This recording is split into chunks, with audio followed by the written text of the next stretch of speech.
এবাৰ যদি গৌৰৱ গগৈ নিজৰ অহংকাৰটো এৰি ডাৱৰৰ মাজৰ পৰা যদি আমালৈ হৰ নেমাৰি আমাক যদি বন্ধুৰ নিচিনাকৈ যদি ক'লেহেঁতেন যে আহক অখিলদা, আহক লুৰিন্দা, আমি এবাৰ আপোনালোকৰ লগত বহি লৈ কেণ্ডিডেটজন ঠিক কৰোঁ, এনেকৈ যদি ক'লেহেঁতেন তেতিয়াহ'লেতো আমাৰ এই মাজতে ভুল বুজাবুজি নহয়। যদি ভূপেন বৰা ডাঙৰীয়া সভাপতি হৈ থকা অৱস্থাত ৰাইজৰ দলৰ লগত কংগ্ৰেছৰ যদি বুজাবুজি হৈ যায় তেতিয়াহ'লে ভূপেন বৰাৰ সাংঘাতিক ধৰণৰ লাভ হ'ব। সেইকাৰণে গৌৰৱ গগৈ ডাঙৰীয়াই কোনোপধ্যে কংগ্ৰেছ দলক ঐক্যবদ্ধ হ'বৰ কাৰণে বিৰোধীসকলৰ লগত ঐক্যবদ্ধ হ'বৰ কাৰণে অনুমতি দিয়ে। তেওঁ নিজৰ দলত একনায়কত্ববাদ চলাওক, বিৰোধী ঐক্য মঞ্চত নহয়। কংগ্ৰেছ দল বিভিন্ন অভিজ্ঞতাৰে অভিজ্ঞ এটা পৃথিৱীৰ ভিতৰতেই ৰাজনৈতিক দল হিচাপে প্ৰতিষ্ঠিত আৰু পুৰণা দল।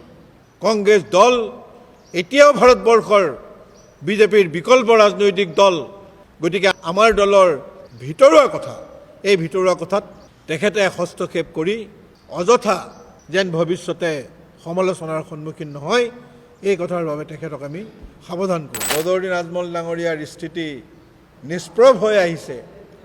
গতিকে এনে এটা অসমৰ ৰাজনীতিত প্ৰশ্ন উত্থাপন হৈছে যে মুখ্যমন্ত্ৰী হিমন্ত বিশ্ব শৰ্মা ডাঙৰীয়াই নতুন এজন আজমলৰ সন্ধান কৰি আছে আৰু তেনে এজন আজমল তেওঁ বিচাৰি পাইছে নেকি?